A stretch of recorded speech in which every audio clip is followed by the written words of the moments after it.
예수를 믿는 사람이든 안 믿는 사람이든 살아가다가 보면 억울한 일을 당할 때가 참 많이 있습니다. 남편을 먼저 보내고 사랑하는 자녀 열심히 양육했는데 자녀들이 자라고 난 뒤에 그 엄마의 마음을 아프게 합니다. 엄마의 마음은 무너지지요. 부모에게 사실 별로 그렇게 받은 것도 없는데 예수 믿고 난 뒤로 은혜를 받아서 부모에게 할 수 있는 효도에 최선을 다했습니다만은 해도 끝이 없는 삶의 자리를 가지고 있습니다. 그럴 때에 아무도 우리를 위로해 주지 않지만 끝까지 우리를 위로하시는 분이 성령님이십니다. 사업도 잘 되지 않고 가정에도 원치 않는 어려움이 찾아오고 부부 사이에도 점점 간극이 멀어지는 삶의 자리를 가진 사람들도 의외로 많지요. 연세가 많이 들어서 배우자를 먼저 보내었습니다. 배우자가 살아있을 때는 몰랐는데 혼자 살아가니까 정말 사는 게 너무 힘들어요. 그래서 혼자 너무 외로워서 삶의 끈을 놓고 싶어 하는 그런 성도들의 모습을 만나볼 때도 있습니다. 마음의 산 소망이 끊어질 때 우리에게 새 희망을 주시고 진정한 평안을 주시는 분이 성령님이시라 그렇게 말할 수가 있습니다. 남들에게 말할 수 없는 오랜 질병을 가진 분들이 우리 안에 있지요. 의사에게 찾아가니까 이렇게 말합니다. 힘들다 이렇게 말해요. 방법이 없습니다. 그렇게 말합니다. 정말 예수를 믿고 있지만 그런 말들을 들으면 무엇을 어떻게 해야 할지를 사실 모르겠습니다. 오랜 지병으로 인하여 또 아무도 없는 수술실에 덩그러니 누워있을 때 그 외로움은 말로 감당할 수가 없지요. 병상에 있는 환우들을 찾아가서 기도해 줍니다. 하나님, 여기에는 우리가 들어올 수 있습니다. 사랑하는 남편이 있을 수도 있고 아내가 올 수도 있고 자녀들이 올 수도 있습니다. 그러나 수술실에 들어갈 때에는 아무도 동행하지 못합니다. 그때 하나님께서 꼭 사랑하는 주의 자녀와 동행해 주시기를 바랍니다. 그렇게 기도할 때가 정말 많아요. 사랑하는 성도 여러분, 아무도 들어오지 못하는 그 공간에 나와 함께 동행하시면서 나의 손을 끝까지 잡아주시는 분이 성령님이시라 그렇게 말할 수가 있습니다.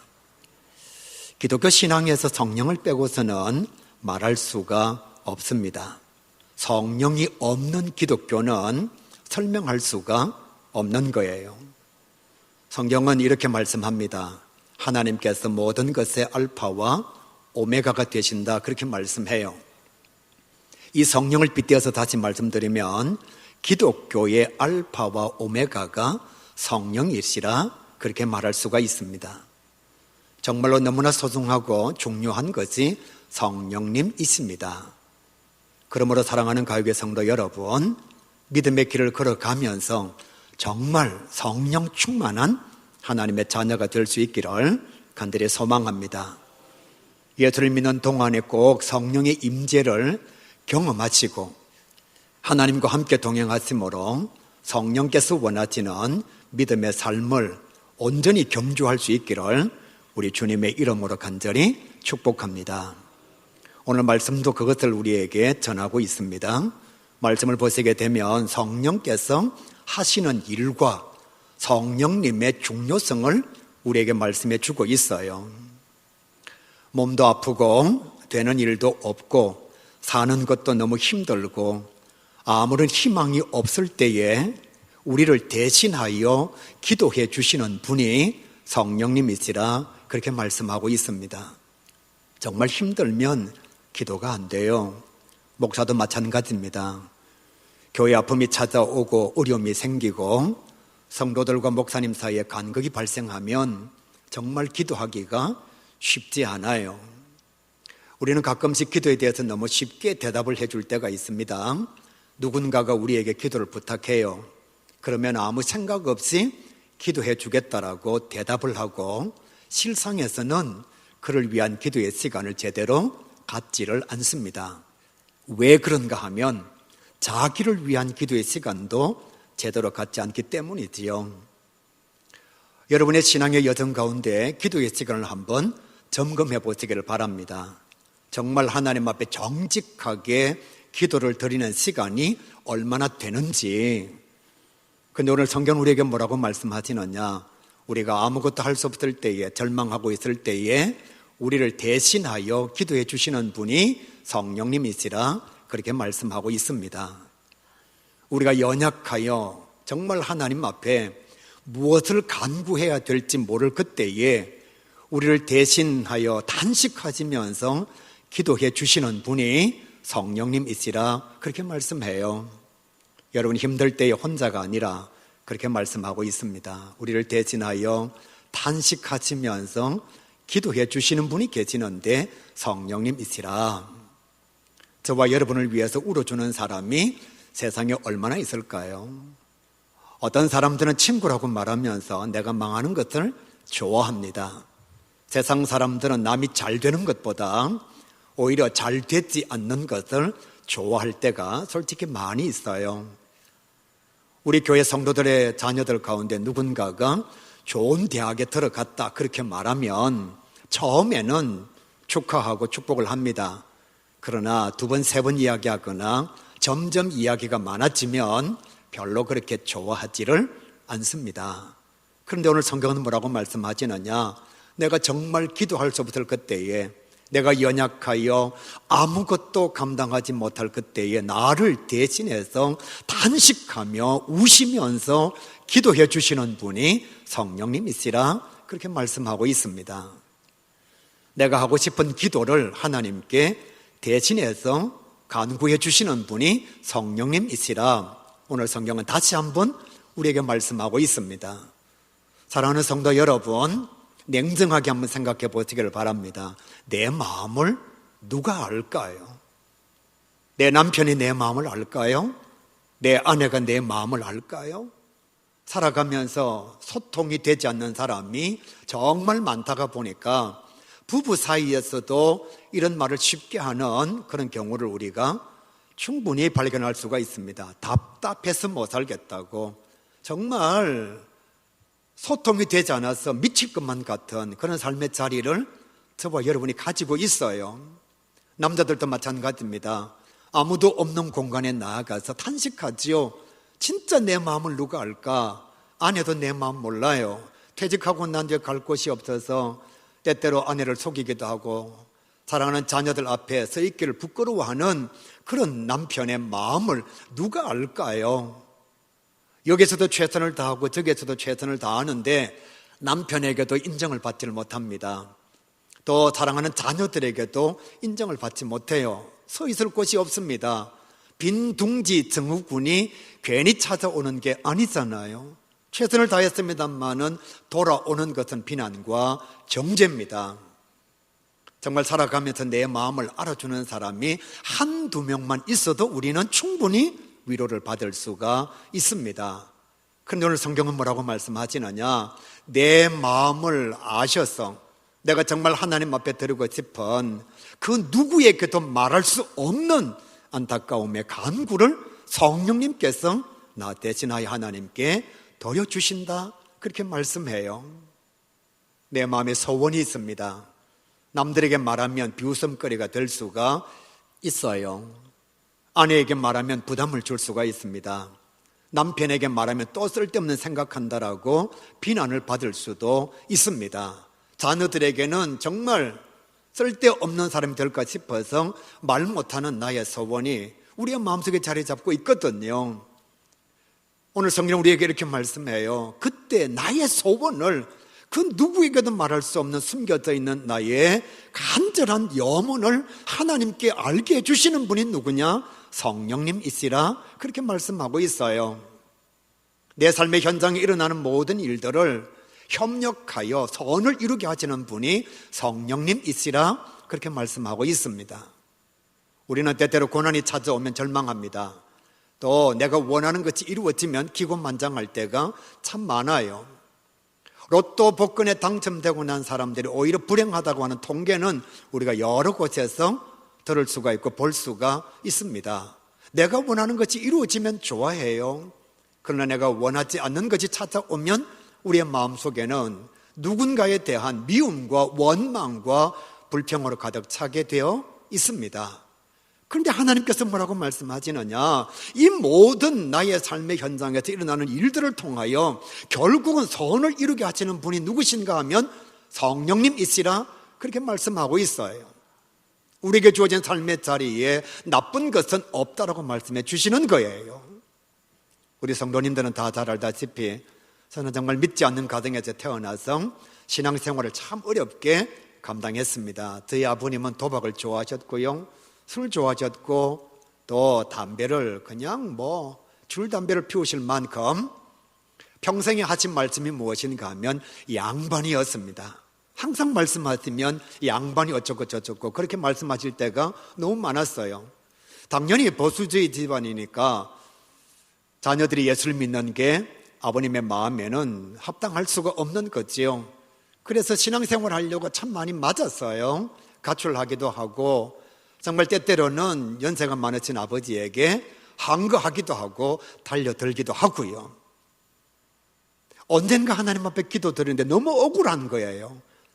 아니, 나보다도 훨씬 못한 사람인데 믿음의 가정에 태어나서 부모님들이 기도해주고 교회 가는 것 응원해주고 하나님의 일하는 것 막 협력하는 그런 모습을 보면서 나는 예수를 잘 믿으려고 이렇게 최선을 다하는데 왜 믿지 않는 부모님을 나에게 주셔가지고 이렇게 내 신앙생활을 힘들게 하는가, 하나님에 대한 원망이 찾아왔어요.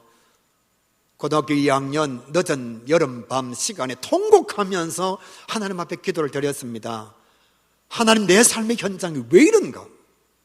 왜 나에게 이런 시련과 어려움을 주시느냐고 하나님 앞에 통곡하면서 기도한 적이 있습니다. 시간이 많이 지나서 하나님의 마음을 알고 나니까 이게 얼마나 감사한 건지. 저는 직장생활을 하면서 신학 공부를 했습니다. 그 당시에는 너무 힘들었어요. 돈을 벌면서 야간 신학교를 가서 공부하는 게 결코 쉽지가 않았습니다. 그런데 사랑하는 성도 여러분, 목회자가 되고 보니까 이것이 정말 하나님의 은혜의 시간이었고 내 신앙의 연단의 시간이었다는 것을 깨달을 수가 있었습니다. 목회자가 되고 보니까 믿지 않는 가정에서 신앙생활하는 성도들의 아픔을 제가 누구보다도 잘 알 수가 있는 거예요. 안 믿는 가정에서 신앙생활하는 청년들의 아픔을 누구보다도 제가 잘 알 수가 있는 거예요. 그래서 그냥 말로만 위로하는 것이 아니라 진짜 제 마음을 담아서 그를 위로할 수가 있었던 거예요. 직장생활 하면서 신앙생활하는 성도들 정말 어렵습니다, 여러분. 회사에서는 일하러 나오라 그러지요. 솔직히 우리의 마음속에는 물질적인 것에 대한 소망을 포기할 수가 없거든요. 그런데 세상은 끊임없이 우리를 미혹합니다. 물질로, 돈으로. 그래서 조금만 더 일하면, 주일날 일하면 더 많은 소득을 가질 수가 있는데, 이런 성도들의 모습을 보면서 제가 그들을 정죄하느냐? 그렇지 않아요. 왜? 저도 그런 시험과 미혹과 유혹의 자리에 있어 봤거든요. 그래서 그 성도들을 위해서 기도할 수가 있는 믿음의 자리와 사역의 자리가 제게 주어져 있습니다. 당시에는 너무 힘들었어요. 하나님을 원망했습니다. 왜 이런 삶의 자리를 주시느냐고, 왜 이런 믿음의 여정을 제게 허락하시느냐고. 하나님께서 저를 정말 귀한 하나님의 사람을 쓰시려면 탄탄대로를 걷게 하셔야 마음의 부담도 없고 원망도 없이 하나님 앞에 감사하면서 하나님의 일감을 감당할 것 아니냐고. 그런데 은혜를 받고 보니까 연단의 과정이 흔들리지 않는 믿음을 가지게 해준 신앙의 여정이었습니다. 그래서 지금은 웬만한 고난이 찾아와도 흔들리지 않아요. 오늘 성경은 우리에게 분명히 말씀합니다. 내 삶의 현장에 주어지는 좋은 일이든 아니면 고난의 일이든 그 모든 것들이 협력하여 결국은 선을 이루게 하시는 분이 계시는데 그분이 성령님이시라 그렇게 말씀하고 있습니다. 죄인된 나를 하나님의 자녀로 예정해 주시고 부르시고 의롭다 하시고 영화롭게 하신 분이 성령님이시라.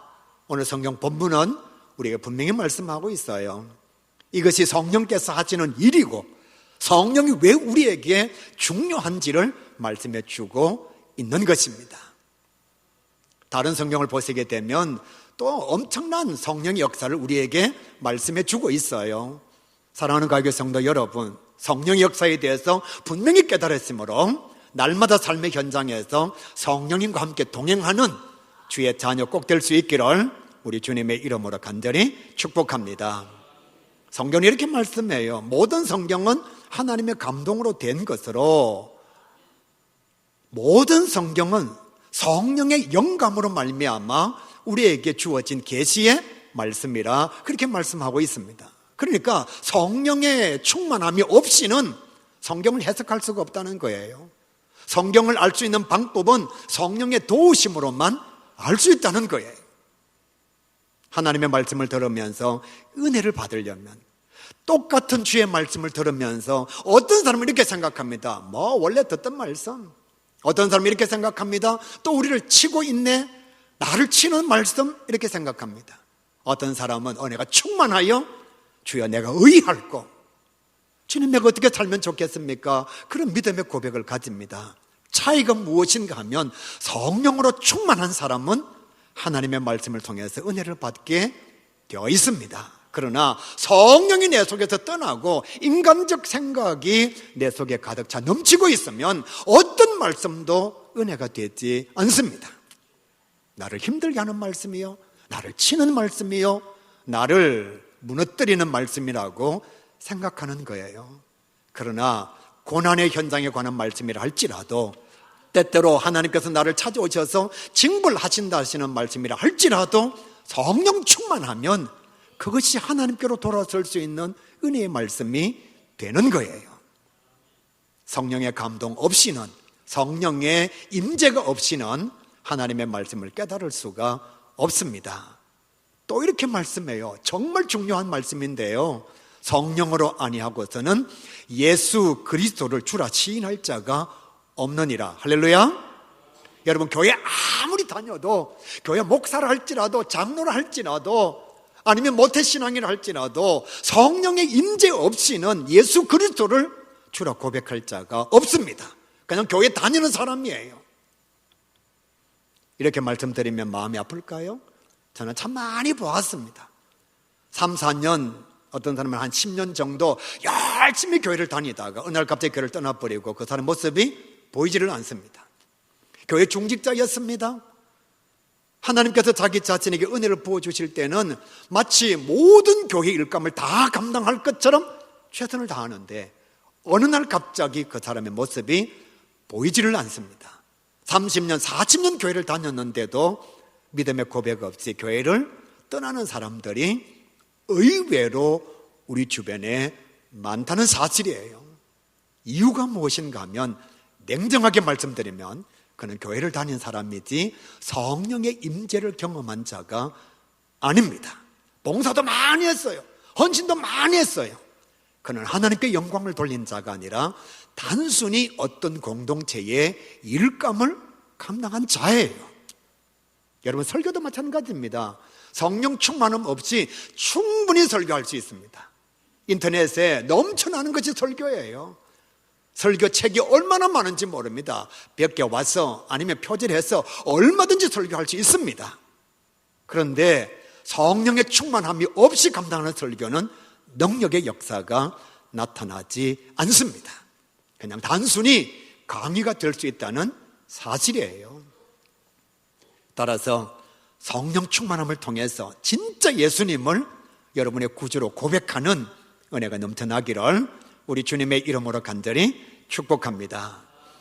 성경은 이렇게 말씀합니다. 오직 성령의 열매는 사랑과 희락과 화평과 오래 참음과 자비와 양선과 충성과 온유와 절제, 다 아름다운 말씀입니다. 성령의 열매는 나쁜 게 없습니다. 성령의 열매는 다 좋은 것입니다.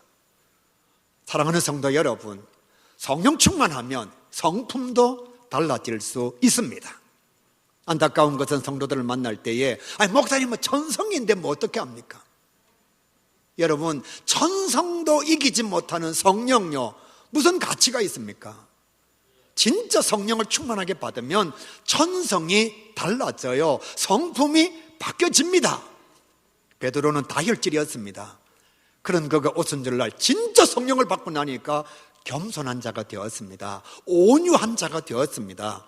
복음을 위해서 자기 자신의 생명을 내어놓을 수 있는 하나님의 사람이 된 거예요. 사랑하는 가교회 성도 여러분, 교회를 오래 다녔으면 성령의 열매가 우리 안에 넘쳐나야 합니다. 나의 성격이 달라져야 되고, 나의 인격이 달라져야 되고, 나의 삶의 자리에 주님께서 원하시는 그리스도의 영광의 역사가 나타나야 합니다. 사도 바울은 성령을 체험하기 전에는 죽이는 자였습니다. 보통 사람이 아니죠. 열정도 있었고 열심도 있었습니다. 그런데 그가 성령을 받기 전에는 뭘 했느냐? 교회를 잔멸하고 사람을 죽이는 성품을 가지고 있었습니다. 그런데 그가 성령을 체험하고 난 뒤에, 주님을 만나고 난 뒤에는 살리는 자가 되었습니다. 교회를 세우는 자가 되었습니다. 하나님의 사람들을 양육하는 자가 되었습니다.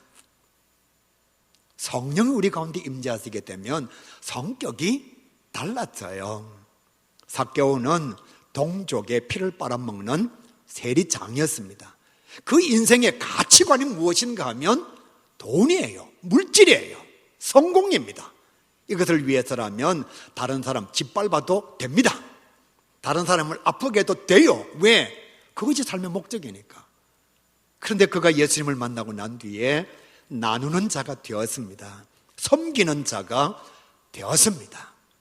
성령을 충만하게 받으면 인격이 달라져요. 여러분, 앞으로 천성인데 원래 내가 가진 성품인데 그렇게 말씀하지 마시기를 바랍니다. 성령이 나를 지배하면 나의 삶의 현장에 성령께서 원하시는 성품이 나타날 수가 있다는 거예요.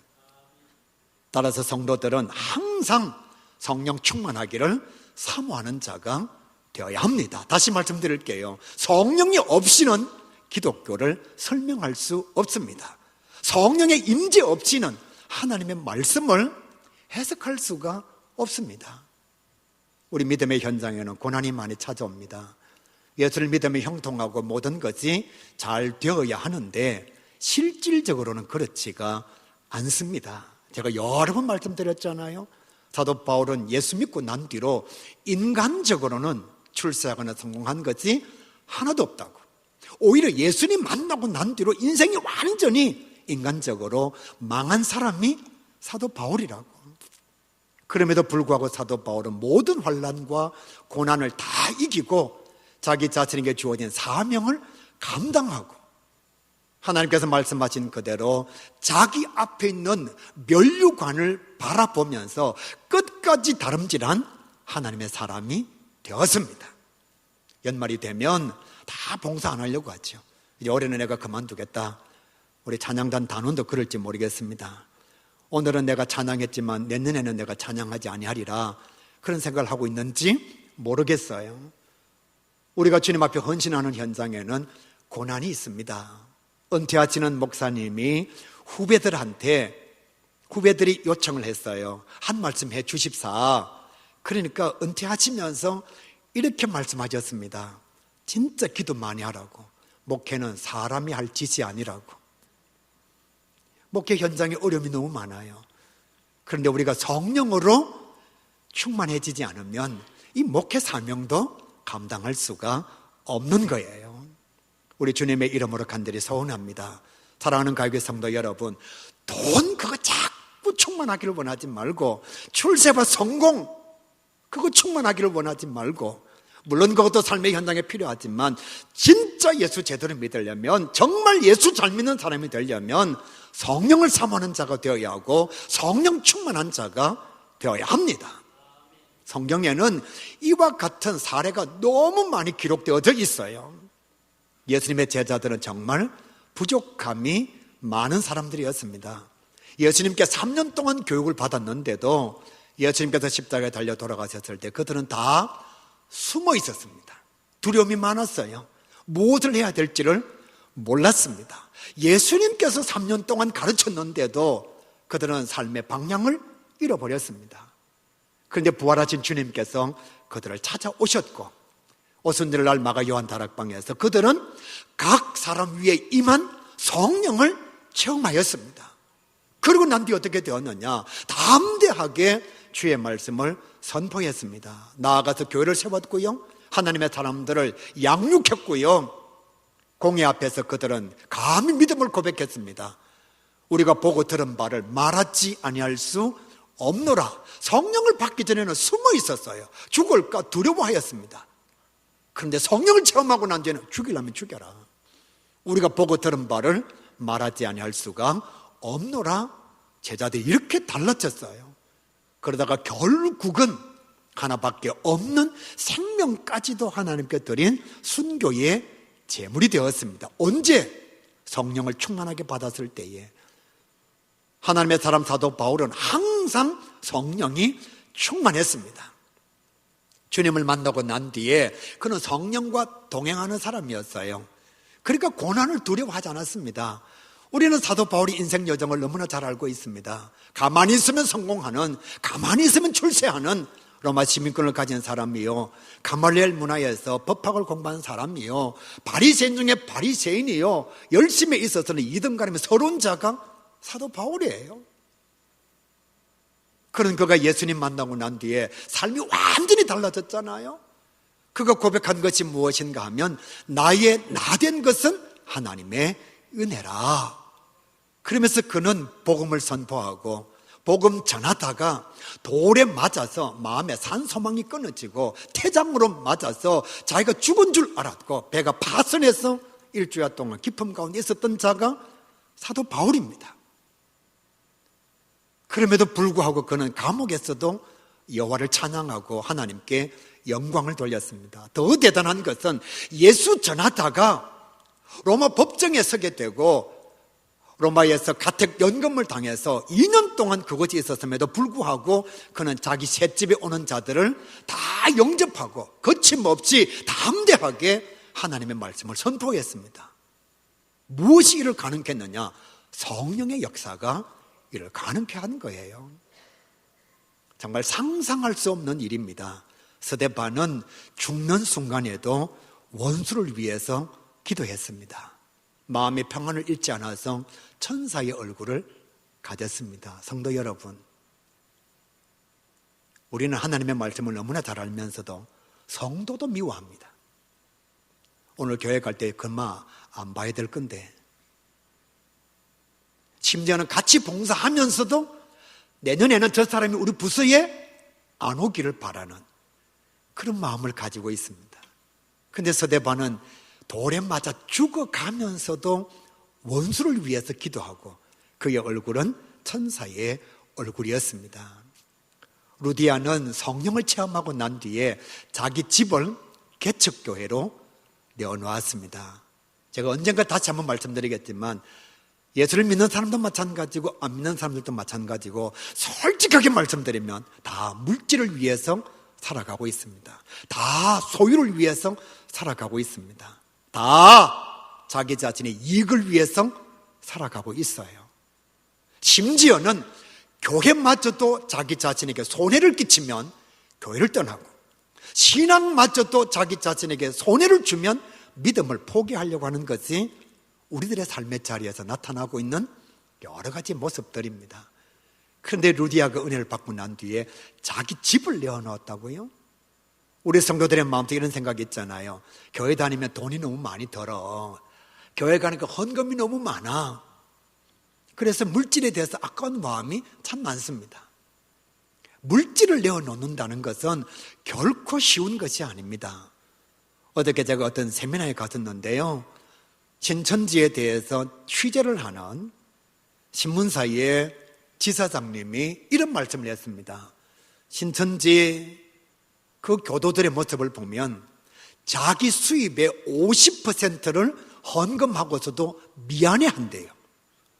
더 많이 못 드려서 미안해한대요. 더 대단한 것은 무엇인가 하면 1년에 한 명을 만약 전도를 못하면 미안해서 100만 원 헌금을 한다는 것입니다. 2명을 하지 못하면 200만 원을 한다는 거예요. 모든 성도들이 다 2명 이상은 전도를 해야 되는데 만약 전도를 못하면 전도를 못했으니까 대신해서 헌금이라도 한다는 겁니다. 그러면서도 미안해한다는 거예요. 정말 주님을 만나서 인격적 신앙의 길을 걸어가고 있는 예수 믿는 저와 여러분은요, 물질이 아까워서 신앙을 포기하려고 합니다. 그런데 루디아는 성령을 충만하게 경험하고 난 뒤에 자기 집을 개척교회로 내어놓은 거죠. 하나님의 사람 브리스길라와 아굴라, 그는 평생 헌신했습니다. 바울을 위해서, 하나님의 영광을 위해서 헌신했습니다. 사람들이 브리스길라와 아굴라를 향해서 이렇게 말하죠. 바울이 사람이라고. 그러나 그들은 두려워하지 않습니다. 왜요? 바울을 위한 것이 하나님의 영광을 위한 것이기 때문에. 사람의 말에 의해서 사명과 헌신을 포기하지 않습니다. 사랑하는 가요계 성도 여러분, 정말 성령은 너무나 소중한 것입니다. 왜 우리가 믿음의 길을 걸어가면서 점점 신앙의 세계보다는 세상의 세계를 더 동경하느냐? 성령이 내 속에서 사라지고 있기 때문입니다. 성령이 내 생각을 이기지 못하는 거예요. 다르게 말씀드릴게요. 내 생각이 성령을 이기고 있습니다. 그러니까 성령의 역사가 내 믿음의 현장에 나타나지를 않죠. 오늘 예배를 마치고 해운대 앞바다에 한번 들어가 보시길 바랍니다. 발목까지 바닷물이 잠기면 그래도 내가 막 뛰어다닐 수 있습니다. 무릎까지 잠기면 점점 움직이기가 힘듭니다. 허리까지 잠기면 행동에 여러 가지 어려움이 따라옵니다.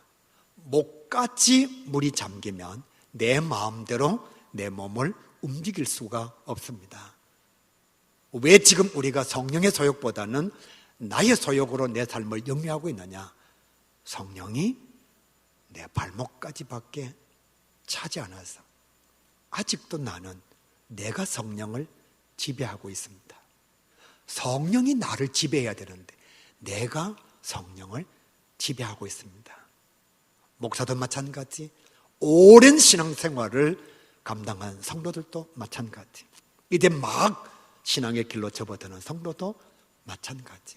성령이 여기까지 나를 지배하면 나는 성령과 동행할 수밖에 없습니다.